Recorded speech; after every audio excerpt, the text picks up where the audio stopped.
Welcome to our study YouTube channel. आज हम mathematics के एक इम्पॉर्टेंट टॉपिक रिलेशन के बारे में डिस्कशन करेंगे। तो आइए स्टार्ट करते हैं। सपोज करिए कि ए और बी दो नॉन एम्प्टी सेट हैं, तो उनमें एक रिलेशन आर सेट ए से बी तरीके से किस तरीके से डिफाइन होगा। वो ए से बी तक एक सबसेट होगा। वो सबसेट किसका होगा? वो सबसेट ए क्रॉस बी का होगा।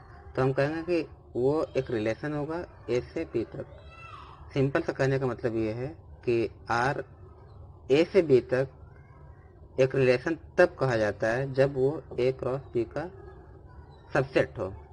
तो वो आर किसी न किसी कंडीशन के अंदर होना चाहिए। एग्जाम्पल के लिए अगर सपोज करें कि हाँ ए और बी किसी तरीके का सेट है, यहाँ पर मैंने लिया है 1 2 3 and 1 4 9। A cross B cartesian product हम लोग कैलकुलेट कर लेते हैं, जो कि करने पे आता है, सिंपल सा है। तो हम एक रिलेशन लेते हैं कि वो रिलेशन किस तरीके से कि बी इज स्क्वायर ऑफ ए। इसका मतलब ये है कि इसमें जो सेकंड एलिमेंट है वो स्क्वायर होना चाहिए अपने फर्स्ट वाले का। तो हम इन सब में से उन सब एलिमेंट का कलेक्शन करेंगे जो कि इस कंडीशन के अंदर हो, यानी कि r इक्वल टू 1 1 2 4 3 9।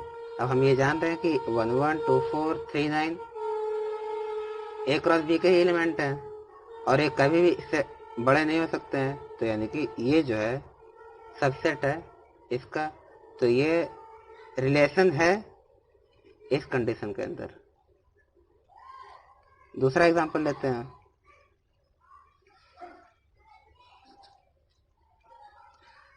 अगर हम ये कहें कि अब मेरा एक रिलेशन और है जो कि जो कि ये कंडीशन देता है कि b is less than a। तो हम इसमें से फिर सिलेक्शन करेंगे। इस कंडीशन के अंदर जो जो एलिमेंट आ सकते हैं उनको ले लेंगे, तो वो एक रिलेशन होगा अंडर दिस कंडीशन। तो वो b is less than a मतलब ये तो हो नहीं सकता, 1 1 है, ये कभी भी इससे बड़ा नहीं है। इक्वल भले ही है लेकिन हमने तो कहा लेस देन होना चाहिए। 1 4 ये फिर लेस है, तो इसी तरीके से 2 1 मिल गया एंड 3 1 मिल गया। इसके अलावा कोई भी एलिमेंट ऐसा नहीं है जो कि इस कंडीशन के अंदर हो। तो एक रिलेशन आर हमारे सामने ये आया। तो ये एक रिलेशन है, यानी कि एक सबसेट है ए क्रॉस बी का अंडर दिस कंडीशन। तो दैट्स ऑल। अब हम किसी भी रिलेशन के किसी भी रिलेशन में डोमेन और रेंज क्या होता है, किसी भी रिलेशन का डोमेन एंड रेंज किसको बोलेंगे हम लोग। तो हम लोग अब डिस्कस करेंगे डोमेन के बारे में और रेंज के बारे में। सपोज करिए कि आर एक रिलेशन है ए से बी तक, जो कि अब हमेशा हम लोग ये कहेंगे कि ए और बी जो है नॉन एम्प्टी होना चाहिए, क्योंकि एलिमेंट ही नहीं होंगे तो फिर आके हम लोग कोई भी रिलेशन डिफाइन ही नहीं कर पाएंगे। तो जब भी हम ए और बी बोलें तो इसका मतलब ये है कि वो नॉन एम्प्टी सेट्स हैं। तो अगर आर एक रिलेशन है ए से बी तक, और तो हम डोमेन किसको कहेंगे? तो डोमेन जो होता है वो कलेक्शन होता है उन सब एलिमेंट का जो कि ए से बिलोंग करते हैं। जो ए से बिलोंग करते हैं उन सारे एलिमेंट का कलेक्शन को डोमेन कहेंगे, अगर उस समय जो रिलेशन में एलिमेंट आए हैं वो हर एक बी के लिए ए एग्जिस्ट करता हो। सिंपल सा ये कहने का मतलब है। अगर एग्जांपल लेके हम समझें तो एक रिलेशन जो कि हमने प्रीवियस एग्जांपल में देख चुके हैं 1 1 2 4 3 9, जो कि ये था कि हाँ बी इज स्क्वायर ऑफ ए। तो इस कंडीशन के अंदर जो डोमेन आएगा वो डोमेन, ये पहला एलिमेंट हम लोग सेलेक्ट कर लेंगे 1 2 3। तो इस रिलेशन का डोमेन जो आया 1 2 3। और रेंज किस तरीके से डिफाइन होगा? तो रेंज जो कलेक्शन है, रेंज वो कलेक्शन होता है, वो उन सब मतलब इन सब एलिमेंट का कलेक्शन है जो कि बी के एलिमेंट हैं। तो अगर ये एग्जांपल हम लोग दूसरा लेते हैं कि 1114192439, तो इसके जो एलिमेंट बी वाले जो हैं, मतलब ये है कि बी बिलोंग्स टू बी और हर एक बी के लिए ए एग्जिस्ट करता हो, हर एक बी के लिए ए एग्जिस्ट करता हो इस रिलेशन में। तो इसका रिलेशन, इस रिलेशन का रेंज 149, जो कि 149, रिपीटेशन नहीं करेंगे। टाइप्स ऑफ रिलेशंस, तो रिलेशन के बहुत सारे टाइप होते हैं, लेकिन हम लोग कुछ ही टाइप के बारे में डिस्कशन करेंगे जो कि एनसीईआरटी की बुक में दिया गया है। अगर आप ये कहेंगे कि हाँ रिलेशन के कितने टाइप हैं, तो और भी टाइप हैं, अगर आपकी मर्जी होगी तो हम नेक्स्ट वीडियो में उसको डिटेल में और बता देंगे। रिफ्लेक्सिव रिलेशन, तो पहले सबसे पहले हम लोग को एक रिलेशन डिफाइन करना होगा। अगर उस रिलेशन में कुछ कंडीशन ऐसे हों जो कि स्पेसिफिक हो, और वो कंडीशन क्या है वो देखते हैं कि अगर एक रिलेशन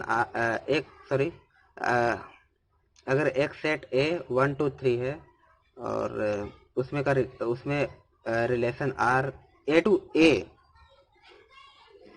1 1 2 2 3 3 हो, तब इसको रिफ्लेक्सिव कहेंगे। मतलब ये कि इनमें के सारे एलिमेंट का पेयरिंग उसी के साथ हो जाना चाहिए।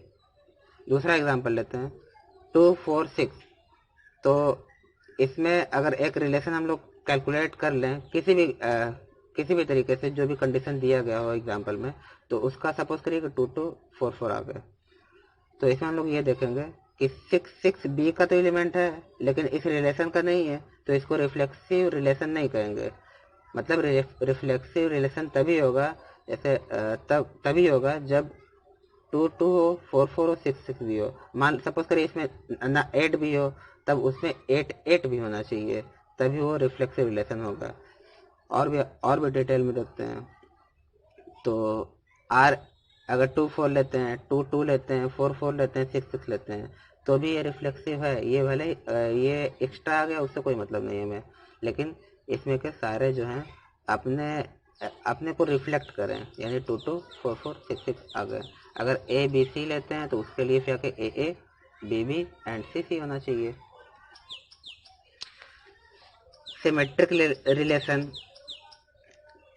हम एग्जांपल से थ्योरी को डिस्कस करेंगे तो क्योंकि फिर सिंपल हो जाएगा शायद, मेरा ये मानना है। सपोज करिए कि आर एक रिलेशन है 1 1 1 2 2 3 2 1 3 2, तो ए जो है इसको हम लोग इसके अकॉर्डिंग क्या बोलेंगे कि ए जो है ये डोमेन हो गया, और बी जो है 2 3 1 एंड 2, इसका कलेक्शन करेंगे तो ए जो है रेंज हो गया, ए ही रेंज है, ए ही डोमेन है, यानी कि एक रिलेशन ए टू ए है। तो आर को हम लोग सिमेट्रिक तब कहेंगे जब ए भी जैसे हो आर में, तो बी ए भी हो। मतलब ये है कि 1 2 आर में है, देखेंगे 2 1 है कि नहीं, 2 1 भी है, 2 3 है, तो 3 2 भी होना चाहिए। अगर कोई भी एलिमेंट ऐसा मिस हो, जैसे 1 2 हो 2 1 ना होता, तो हम लोग बोलते हैं कि ये सिमेट्रिक नहीं है। एग्जांपल देखते हैं, बी एक एलिमेंट सेट है 1 4 9 का, तो आर एक रिलेशन इस तरीके से कि B minus A is odd integer, तो हम आर एक बना लेते हैं 1 4 4 9 4 1 9 4, तो इसमें 1 4 है, 4 1 भी है, तो हम इसको इस समय तो बोलेंगे सिमेट्रिक है। और भी एलिमेंट को सिलेक्ट करेंगे 4 9, क्या 9 4 है, हाँ है, तो हम लोग इस रिलेशन को under this condition symmetric relation, तो आर एक सिमेट्रिक रिलेशन शो करता है। ट्रांजिटिव रिलेशन, अगर आर एक रिलेशन है उसमें इस तरीके का कंडीशन हो कि ए और बी आर का एलिमेंट है, और उसी समय बी और सी भी अगर आर का एलिमेंट हो, तो ए और सी भी अगर आर का एलिमेंट हो, अगर ऐसा होता है तो हम बोलेंगे कि आर जो है वो ट्रांजिटिव रिलेशन है उस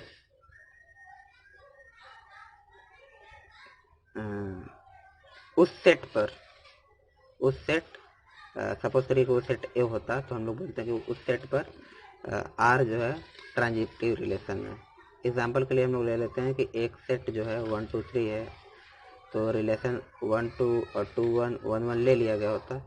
तो हम लोग ये देख रहे हैं कि 1 2 आर में है, 2 1 भी आर में है, क्या 1 1 आर में है? हाँ है। तो इससे मैं तो देख रहे हैं कि ट्रांजिटिव है। इसको ऐसे भी देख सकते हैं कि 2 1 आर में है, 2 2 1 आर में है, 1 2 भी आर में है।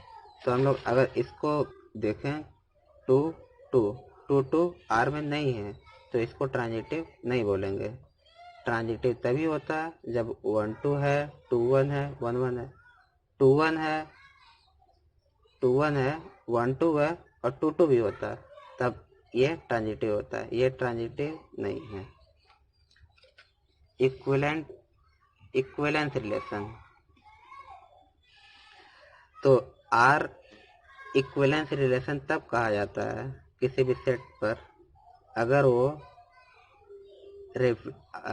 वो रिलेशन रिफ्लेक्सिव, सिमेट्रिक और ट्रांजिटिव भी हो। अगर वो रिलेशन इन तीनों रिलेशन को शो करता है तो हम उसको इक्विवेलेंस रिलेशन कहेंगे। अब हम रिलेशन से जो भी इम्पोर्टेंट क्वेश्चन बन पाते हैं वो अगले वीडियो में डिस्कशन करेंगे। Thanks for watching our YouTube.